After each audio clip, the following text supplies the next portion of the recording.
Started planting grapes in 2004. I never expected to do this commercially, but we never stopped planting. Now we're up to 3 acres. We just picked 17,000 pounds of grapes.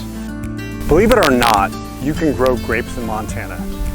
Not in every spot, but in most spots of the state, there are grapes that are hardy enough to survive and produce a quality crop. And we're doing quite a bit of research to help those growers.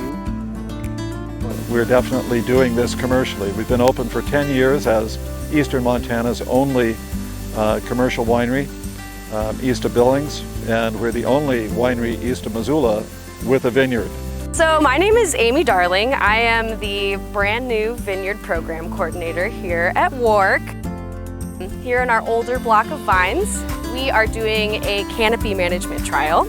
So what that means is we're just using a few different pruning techniques, some pretty typical ones in the industry to sort of test how they do with these cold hardy hybrid grape varieties we're growing here.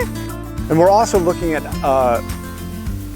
to identify the best ways to grow them that grape growers in the state can use to make sure they get a good crop of quality grapes that they can either sell as table grapes or get out to wineries. They came out last year and did some leaf testing. We sampled leaves in here and we sent them to a laboratory to tell what these things are really doing, what they're picking up from the soil, and how much is getting transferred and what's really lacking in the uptake. Also, doing some nutrient testing enabled me to correct my nitrogen fertilization rates, and that led to a better crop this year, I'm convinced. That in good weather. My name is Rich Torquemada, and you're here at Luna Yena Vineyards in halfway between Stevensville and Florence, East Side Highway, and it's a small, I call it a micro vineyard.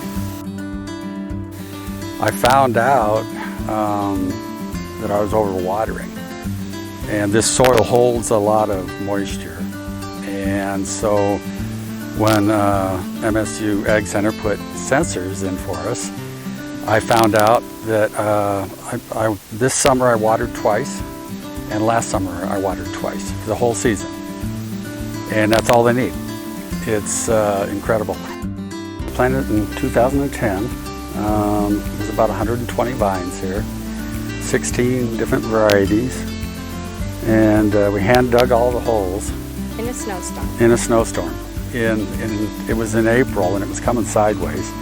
And when we were planting, we actually had a bucket of hot water we'd stick our hands in because our hands were getting so cold to warm up.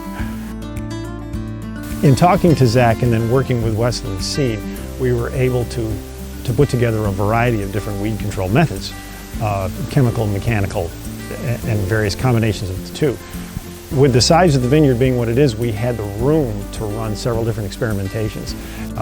We now have various productivities that we can see, and we've made a determination as to how we will progress moving forward, which worked and which didn't. The real challenge with grapes is not getting them to survive the winter, but having a season, a growing season that's warm enough and long enough to be able to ripen the grapes, and so you don't get sour grapes. We got started making wine in 2017. We bought as much local fruit as we could get because ours was not mature yet. And then we bought fruit from out of state as well, and we fermented our first year trying to get a product out there, get our name out there. And then last year was our first year of our own harvest, and we harvested close to 3 tons. And so we have our own wines now in barrel, and we are also going to make with our white grapes. These French American hybrids are perfect. They have a high acidity and they tend to be a little lower in sugar, so they're perfect for a sparkling wine cuvee.